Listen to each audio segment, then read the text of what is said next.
Dune Spice Wars. It's awesome, and its victory screen looks fantastic. If you haven't seen it, I'd encourage you to check it out. In fact, let me help out with that. There are 3 victory conditions in Dune Spice Wars: domination, hegemony, and political victory. Domination has 2 different pathways as well. One violent, one secret, mysterious, fueled by espionage. In this video, I'm going to take you through all 3. First and foremost, let's talk about domination. To win a domination victory like this, you have to destroy your opponent's sort of capital city, for lack of a better word, their base. You don't need to destroy any of their other villages, you just need to take this puppy down. As you can see, it's pretty tough to do. It has a really high base health, around 20,000, may vary based on difficulty and upgrades as well, so take care. What you need to know is it's absolutely massive, and even with your highest trained units like I have here, you might struggle to take it down in 1 swing, in 2 swings, or in 3. It's a powerful building with built-in defenses that you can't destroy. There are a few strategies, though, that you can take. To achieve the domination victory through this route, you can do it through a combination of the 2 different ones. More on the second in a minute. You'll need to destroy all 3 home bases. You don't take over them, you don't keep them as your cities, they're just burnt down and that's it. They're gone for good. Cut off the head of the chicken and the rest of the headless chook will fall. There are a couple of tricks you can use to make it a bit easier though. The first one is here. It's a mission fueled by intel and putting your agents in the right places. It's called defensive sabotage. It's a medium difficulty one. It requires at least 5 agents, $400 and 400 intel. You'll reduce the target health by 50% and reduce the incoming damage, or I should say actually buff the damage you're dealing by 50%. To their home base.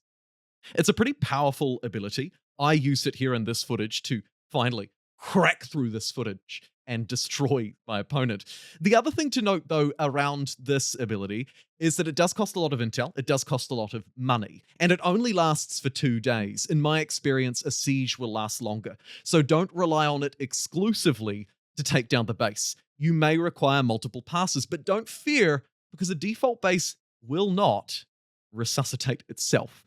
Much like, that kind of takes me back to sort of Age of Empires kind of vibes, but when you take away its health, let's say you smash out half of it, it will be left on half health. You can come back and take it down even more. A couple of other tips that might help you out: send a scout over first to check where their units are.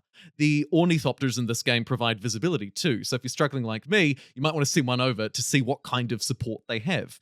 The other thing you can choose to take to get this beautiful victory screen is a more powerful action, not an operation that you conduct by yourself, but rather a much more impressive one that's actually hidden within the diplomatic screen. So you will need a few diplomatic points if you want to pull it off.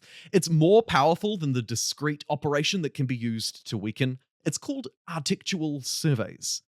And what it does is provides plus 100% damage received on an opponent's base. You have to vote for it and the vote has to pass. Here you can see I poured a lot of votes, maximum 500, using all of the influence that I'd built up to ensure that their base would receive plus 100% extra damage. The downside is that they'll receive a discount on buildings they can construct within it, so they could build more defenses. But honestly, if you're moving fast on them, you've pulled off this architectural survey. Maybe you've also pulled off that other improvement that I discussed earlier. The benefits will overlap. Now, I'm not sure if it's a multiplicative or an additive thing, so I don't know if we're getting, say, 2x damage or 4 or 8 or however they're calculating it. But either way, these are the 2 main bonuses that I've found to increase damage. You can also, of course, look to back up this increased damage, the plus 100% here from architectural surveys, with other operations, not just the one I showed you earlier, but maybe you want to weaken their supply. Maybe you want to use other operations like I have up here to weaken enemy units in the territory, gear sabotage. All of these things can be useful as well, particularly if they have defenders. The last point that I would note here is the ceasefire operation. I have one of these, here you can see in my back pocket up in the top right hand of the screen, and I'm ready to hit it just in case stuff goes wrong. Your opponent could fly in a whole load of units to stop you burning down their base. Pays to have a backup plan, I've found, just in case. The other way to achieve a domination victory is through espionage and assassination. Here you can see the infiltration cells missions or operations. There are 3 different levels to them, and they are literally assassinations. You will assassinate the leader of another house, and that will remove them from the game, instantly destroying their base and sending their villages back to rebel-controlled hands. These missions are somewhat cheap, and they also carry complications with them. I say somewhat cheap only if you've got the money, of course. You'll need thousands of gold and intel, too. The complications come about during each phase, and they'll require you to make trade-offs. There could be a chance that your agents get captured. You may not have the diplomatic standing, therefore, to carry out the next level of the mission. So do take care when you're designing them and using them, and be prepared for them to be kind of slow, to be honest. It will take a bit of time. You will have difficulties along the way, but you'll probably end up with a situation like this, with a burnt-down smuggler's base.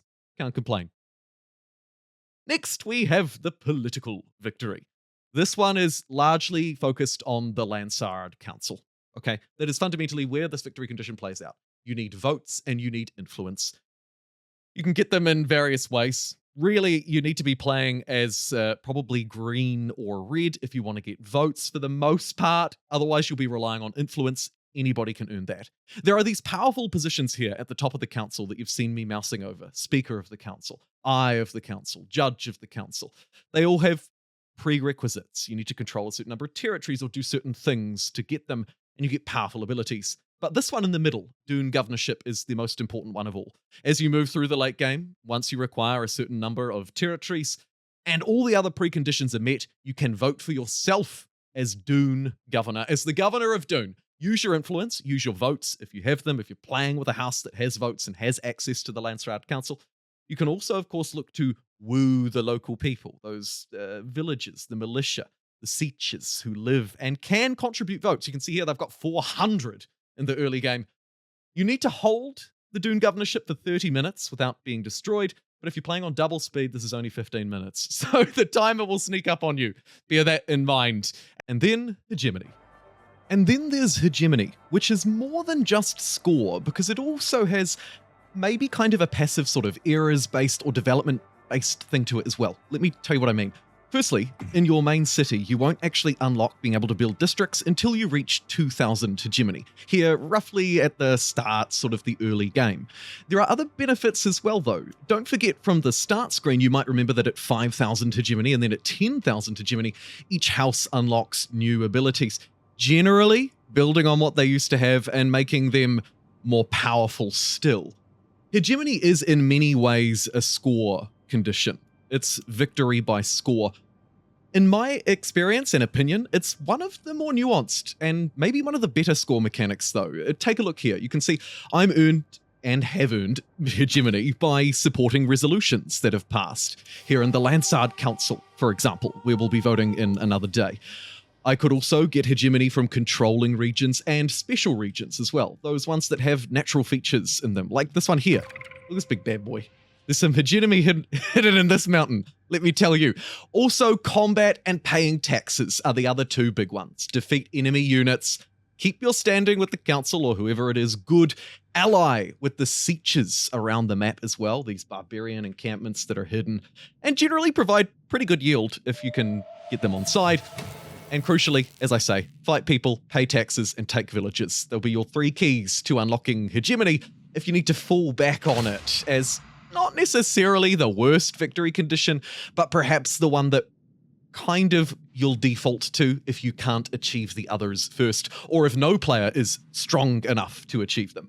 And there's all three conditions described in about 8 minutes, and with some tips and tricks and strategies along the way. If you enjoyed this, I would really appreciate a like rating.